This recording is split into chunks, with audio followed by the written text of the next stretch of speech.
ఒకటి చేసిన బౌద్ధమా సామ్యవాదం కలదు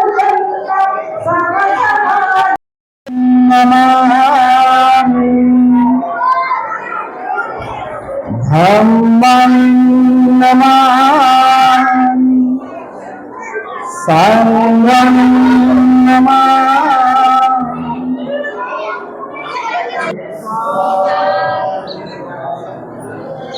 జై భీమ్. జై భీమ్. నేను మీ జాడే లక్ష్మణ్. ఏదైతే నవంబర్ 13న నా పెళ్లి రోజు ఏదైతే ఇక్కడ గ్రాండ్ గా జరుపుకుంటున్నాము, ఎందుకు అసలు ఫస్ట్ ఆఫ్ ఆల్ గా ఇక్కడ ఏదైతే బుద్ధ విహార్ టీం ఉందో బైసా నిర్మల్ జిల్లా, ఏదైతే ఇక్కడ బైసాలో బుద్ధ విహార్ టీం దాదాపు నేను చూస్తున్నాను. గత వీళ్ళ యొక్క 2-3 సంవత్సరాలు ఎంత కష్టపడుతున్నారో అందరికీ తెలిసిన విషయం మిత్రులారా. నేను ఏదైతే వీళ్ళకు టీం అందరికీ కూడా మా జాడే పరివారం నుంచి, అదేవిధంగా కాకుండా మా పుగ్లే పరివారం నుంచి కూడా ప్రత్యేక ధన్యవాదాలు తెలుపుతున్నాను. ఎందుకోసం అంటే ఏదైతే అన్నదాన కార్యక్రమం దగ్గర కావచ్చు, ఇక్కడ టీం మెంబర్స్ కావచ్చు, ప్రతి ఒక్కరు రాత్రి అనక పగలనక వాళ్ళు ఎట్లా కష్టపడుతున్నారంటే అందరికీ తెలిసిన విషయమే. మరొకసారి మేము ఇచ్చే అమౌంట్ ఏదైతే 10,000 చాలా చిన్న అమౌంట్. దయచేసి ఫస్ట్ ఆఫ్ ఆల్ గా మాకు అవకాశం ఇచ్చినందుకు, ఏదైతే ఫస్ట్ ఆఫ్ ఆల్ గా ఇక్కడ ఫస్ట్ పెళ్లి మాది, మాకు చాలా గర్వకారణంగా ఉంది. ఎందుకోసం అంటే ఇది ప్రశ్నించకపోతే జాడే లక్ష్మణ్ ఇక్కడ పెళ్లి అంటే నాకు నిజంగా ఫస్ట్ బుద్ధ విహారం జరుపుకోవడం ఎంతకంటే నాకు గొప్ప మహాపుణ్యస్థానం ఎక్కడ దొరకదు కూడా, నిజంగా చెప్తున్నాను మిత్రులారా. మరొకసారి ఈ టీం మెంబర్స్ కావచ్చు, మరి ఏదైతే యూత్ మెంబర్స్ కావచ్చు, అందరికి కూడా మరొకసారి చేతులు జోడించి, మరి అదే కాకుండా ఈ పెళ్లికి సహకరించిన ప్రతి ఒక్కరిని పేరు పేరున ధన్యవాదాలు తెలుపుతున్నాను. జై భీమ్. వచ్చినట్టు నేను కూడా చాలా నేర్చుకున్నాను. గౌతమ బుద్ధుని యొక్క విలువలు కానీ, బాబాసాహెబ్ యొక్క విలువలు కానీ, అలాంటి స్థలంలో మా పెళ్లి జరగనందుకు నేను చాలా సంతోషంగా ఉన్నాను. మీ సమయాన్ని మా కోసం కేటాయించిన మీ పెద్దలకి, బుద్ధ విహార్ కమిటీ అందరికి, మా పుగ్లే పరివారం నుంచి, జాడే పరివారం నుంచి ప్రత్యేక ధన్యవాదాలు తెలుపుతూ జై భీమ్.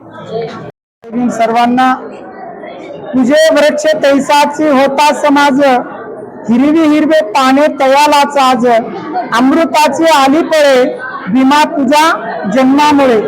या ठिकाणी जे पहिले यांचं विवाह विधी या ठिकाणी संपन्न झालेलं आहे झाडे परिवाराचं. तशीच सर्व तालुक्यातील सर्व उपासकांना माझी विनंती आहे, आपलं कोणतेही जरी कार्य असेल तर आपण याच ठिकाणी सुरुवात करावं आणि तुमच्याकडून जे धम्मदान मिळेल त्याकडून या विहाराचा विकास होईल आणि प्रत्येकाला वाटेल की आपले एक पवित्र स्थळ या ठिकाणी आहे, म्हणून प्रत्येकाने झाडेसर सारखा निर्णय घ्यावा आणि आपले या ठिकाणी सर्व कार्यक्रम या ठिकाणी पार पाडावं. त्यांना पार पाडण्यासाठी बुद्ध विहार टीम सदैव त्यांच्या पाठीमागे राहील आणि आम्ही सुद्धा त्यांच्यामध्ये सहभाग होऊ. नमो बुद्धाय. जय भीम. లక్ష్మణ్ ధాడే సార్కి మా ధన్యవాదాలు. ఫస్ట్ టైం విహార్లో పెళ్లి జరిగిందంటే మాకు చాలా సంతోషంగా ఉంది. ప్రతి ఒక్కళ్ళు ఇలాగే చూసి ఇలాగే పెళ్లి చేయాలి. మన విహార్ అనేది చాలా డెవలప్ అవుతుంది, అందరికీ చాలా బాగానే తెలుస్తుంది అని నేను కోరుకుంటున్నా. నమో బుద్ధాయ. జై భీమ్. మొన్న మన నవంబర్ 13 నాడు జాడే పరివారం మరియు పుగ్లే పరివారంలో ఒకరొకరికి పెళ్లి నిర్వహించడం జరిగింది. అది కూడా ఈ మహత్తర కార్యక్రమంలో మన బైసా బుద్ధ విహార్ టికెట్ వద్ద జరిపినందుకు మా బైసా బుద్ధ విహార్ తరఫున వారికి ప్రత్యేక ధన్యవాదాలు తెలియజేస్తున్నాము. ఎందుకంటే ఈరోజు ఒక మహత్తర కార్యక్రమానికి వాళ్ళు ఈరోజు మొదలు పెట్టడం జరిగింది. అలాగే వాళ్ళను చూసి కూడా ప్రతి ఒక్కరు ఏదైతే కార్యక్రమం అక్కడ ఇక్కడ చేసే బదులు మన బుద్ధ విహార్ పరిసర ప్రాంగణంలో చేస్తే చాలా బాగుంటుంది. మన బుద్ధ విహార్ యొక్క పేరు కూడా మనము డివిజన్లో కాకుండా మన డిస్ట్రిక్ట్ స్టేట్ లెవెల్ వరకు మన బుద్ధ విహార పనులు అనేవి వెళ్ళడం జరిగింది. అలాంటి కార్యక్రమాలు కూడా మనం చేయడం వల్ల ప్రతి ఒక్కరికి బుద్ధ విహార్ ఒక్కరికి రావడం మరియు కార్యక్రమాలు చేయడం వల్ల మన బాగా అందరికీ మంచిగా ఉంటుంది. అలాగే ఈ మన బుద్ధ విహార్ యొక్క పేరు కూడా ఇది రాష్ట్రంలో కాకుండా దేశంలో కూడా మారుమోగుతుందని నేను అనుకుంటున్నాను. ఈ పెళ్లి జరిపినందుకు వారికి ప్రత్యేక ధన్యవాదాలు తెలియజేస్తున్నాను. అలాగే మన బుద్ధ విహార్ టీం చాలా బాగా కష్టపడుతుంది. ఎందుకంటే రాత్రి అనక పగలనక వాళ్ళు చేసినటువంటి ఈ కార్యక్రమాన్ని అందరూ కూడా పాలు పంచుకొని వారికి కూడా సహకరించాలని మనవి. అలాగే వచ్చే ఫిబ్రవరి 2026 ఫిబ్రవరి 8వ తారీఖున మన ఇక్కడ ఈ బుద్ధ విహార్లో భగవాన్ గౌతమ బుద్ధుని మూర్తి యొక్క ప్రతిష్టాపన జరుగుతుంది. కావున ఎవరికి తోచినంత వారు సహాయం చేయగలరని కూడా ఈ బైసా బుద్ధ విహార్ తరపు నుంచి మేము కోరుకుంటున్నాము. జై భీమ్. నమో బుద్ధాయ్. ముందుగా మన జాడే కుటుంబ సభ్యులకు అదేవిధంగా నా మిత్రుడు జాడే అయిన లక్ష్మణ్ గారు ఇక్కడ బుద్ధ విహార్ దగ్గర మొన్న గత 2-3 రోజుల క్రితం ఇక్కడ నవంబర్ 13 నాడు ఇక్కడ పెళ్లి చేసుకున్నారు. ఇక్కడనే చాలా సంతోషమైనది. ఇది మొట్టమొదటిసారిగా ఇక్కడ వాళ్ళ పెళ్లి జరిగింది. మా టీం తరఫున వాళ్ళకు ప్రత్యేక ధన్యవాదాలు చెప్తున్నాము. చదువుకోటి జైలు చెప్తున్నాము.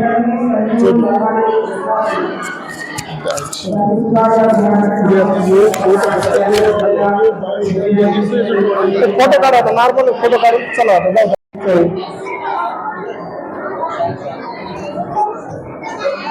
मित्र हो, तुम्हाला एक कहाणी सांगतो.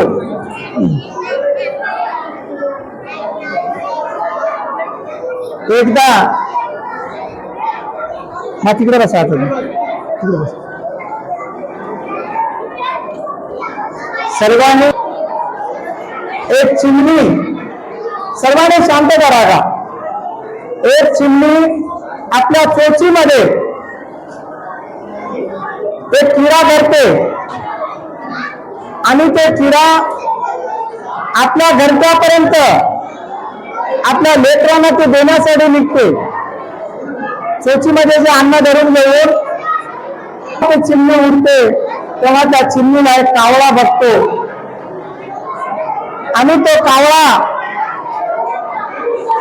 त्या चिमणीच्या मागे लागतो.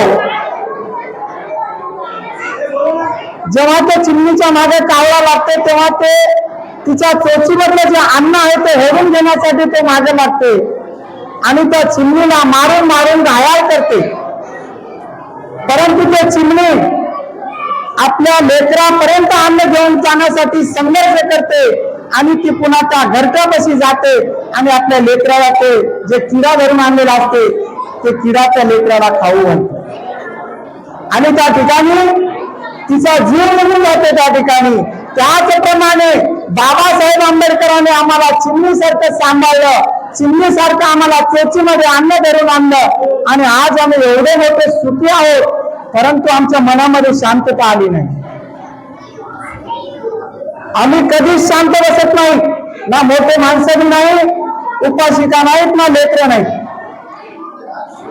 तुम्हाला 1 वर्ष झालं, 1 वर्ष आपल्या बिहाराला. जोपर्यंत मुलांमध्ये शांती येणार नाही तोपर्यंत आम्ही धर्म काहीच शिकणार नाही. किती बाबासाहेबांचा किती त्याग होता गोष्ट लक्षात ठेवा. जेव्हा बाबासाहेब आंबेडकर बडोदा सरकारच्या ठिकाणी नोकरी करत होते, बाबासाहेब आंबेडकरांना कोणी राहण्यासाठी ठिकाण दिले नाही आणि एका दिवशी ज्या पारसी हॉटेलमध्ये त्यांनी जात लपवून राहिली होती त्या ठिकाणी ते पारसी समाजाला बाबासाहेबांची जात समजली म्हणून त्यांनी सुद्धा ते दागा वगैरे बाहेर फेकून दिल्या. ते दागा घेऊन बाबासाहेब आंबेडकर रेल्वे स्टेशनला येतात आणि एकंदर 3 घंटे रडतात की मी एवढा मोठा शिकलेला माणूस असून माझी परिस्थिती हे असेल तर मला बिना शिकलेला हा समाज त्याची काय परिस्थिती असेल. म्हणून बाबासाहेबांनी एक मनाचा संकल्प निश्चय केला की जोपर्यंत माझ्या समाजाला मी अधिकार देणार नाही तोपर्यंत मी स्वस्थ बसणार नाही. म्हणून बाबासाहेबांनी ती नोकरी सोडून दिली आणि उच्च शिक्षणासाठी इंग्लंडला निघून गेले. मित्र हो, बाबासाहेबांकडे 32 डिग्री आहेत. बाबासाहेबांकडे 32 डिग्री आहेत. गोष्ट लक्षात ठेवा. आम्ही 10वी बी पास झालो नाही. बाबासाहेबांना 9 भाषा बोलता येत होते. बाबासाहेब 9 भाषा बोलत होते. बाबासाहेबांवर एकही पोलीस केस झाली नाही. ही गोष्ट लक्षात ठेवा. बुद्धाच्या नंतर फक्त जर या भारत भूमीमध्ये कोणी झाला असेल मानवांचे जीवन कल्याण करणारे तर फक्त बाबासाहेब आंबेडकर आहेत. स्त्रीचं उद्धार केलं बाबासाहेब आंबेडकरांनी. आर्टिकल 1 ते 25 पर्यंत वाचा. तुम्हाला बाळेला काय काय अधिकार दिले बाबासाहेबांनी. कधी पुस्तक वाचत नाही. बाबासाहेब आंबेडकरांना आम्ही फोटोमध्ये आणि पुतळ्यामध्ये बंदिस्त केले. विचारामध्ये कधीच आणलं नाही आम्ही बाबासाहेबांना. आज समाजाची परिस्थिती न सुधारण्याचं कारण तेच आहे. आज ख्रिश्चन समाज वाढत आहे, मुस्लिम समाज एकीनं राहतो, मग बौद्ध समाजावर हा प्रभाव का पडला नाही? तर त्याचं कारण एकच आहे, आम्हाला जे बाबासाहेबांना दिले ते सगळं फुकट.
ये